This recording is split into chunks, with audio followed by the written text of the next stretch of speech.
So hello everyone, welcome to the quick MCQ series. मेरा नाम सौरभ है और आप सबके सामने एक क्वेश्चन लेके आया हूं जो कि बेस्ड है सेल ऑफ गुड्स एक्ट के ऊपर।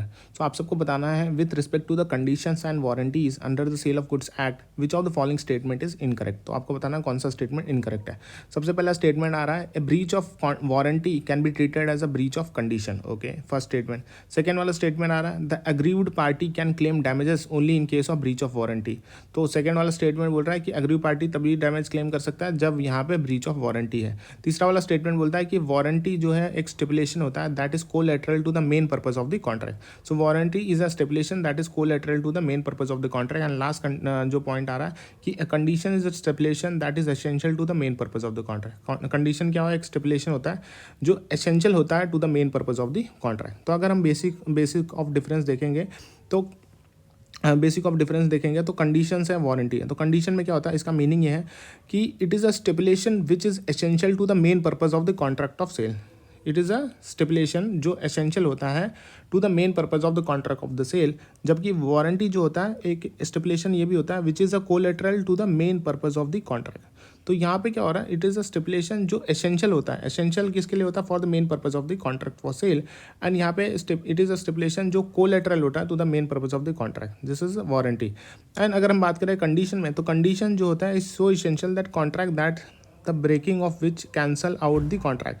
तो अगर यहाँ पे कंडीशन में क्या होता है, इतना एसेंशियल होता है कंडीशन कि is to that contract that the breaking of which, अगर यहाँ पे ब्रेक हो रहा है कोई भी कॉन्ट्रैक्ट तो यहाँ पे कैंसिल आउट कर देता है, कॉन्ट्रैक्ट कोई कैंसिल आउट कर देता है।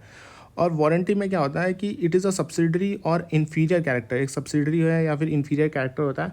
तो वॉयलेशन ऑफ वारंटी जो होता है, अगर आपने वारंटी का वॉयलेशन कर लिया तो इससे कॉन्ट्रैक्ट इन्वोक नहीं हो जाए, मतलब कॉन्ट्रैक्ट रिवोक नहीं हो जाएगा, कॉन्ट्रैक्ट कैंसिल नहीं हो जाएगा। ट्रांसफ़र ऑफ ओनरशिप की अगर हम बात करते हैं तो कंडीशन के केस में क्या होता है, जो ओनरशिप होता है गुड्स का उसे हम ट्रांसफ़र नहीं कर सकते हैं विदाउट फुलफिलिंग द कंडीशन। जब तक कंडीशन फुलफिल नहीं होगा तब तक यहाँ पे ओनरशिप भी ट्रांसफ़र नहीं होगा। लेकिन वारंटी के केस में क्या होता है, जो ओनरशिप होता है गुड्स का यहाँ पे ट्रांसफ़र कर दिया जाता है बायर को without fulfilling the warranty. Without fulfilling the warranty यहाँ पे ओनरशिप ट्रांसफ़र कर दिया जाता है। रेमेडी की अगर हम बात करते हैं तो इन case of breach of contract, अगर ब्रीच ऑफ कॉन्ट्रैक्ट हो गया तो जो अफेक्टेड पार्टी होगा वो कैंसिल कर सकता है कॉन्ट्रैक्ट और डैमेजेस क्लेम कर सकता है। ठीक है, कंडीशन के केस में यही होता है। तो कंडीशन के केस में क्या हो रहा है कि अगर ब्रीच ऑफ कॉन्ट्रैक्ट हो रहा है तो अफेक्टेड पार्टी यहाँ पे कैंसिल कर सकता है कॉन्ट्रैक्ट को और क्लेम कर सकता है डैमेजेस को। While in the case of warranty में क्या होता है, इन case of breach of warranty जो अफेक्टेड पार्टी होगा वो कैंसिल नहीं कर सकता कॉन्ट्रैक्ट को but can claim only damages only. तो कॉन्ट्रैक्ट आप कैंसिल नहीं कर सकते लेकिन आप डैमेज क्लेम कर सकते हो। अगर हम बात करते हैं ट्रीटमेंट की, तो कंडीशन के केस में क्या होता है, तो जो ब्रीच ऑफ कंडीशन होता है उसे हम ट्रीट करते हैं as a breach of warranty. Breach of condition को ट्रीट किया जा सकता है, may be treated as a breach of warranty, उसे ट्रीट किया जा सकता है।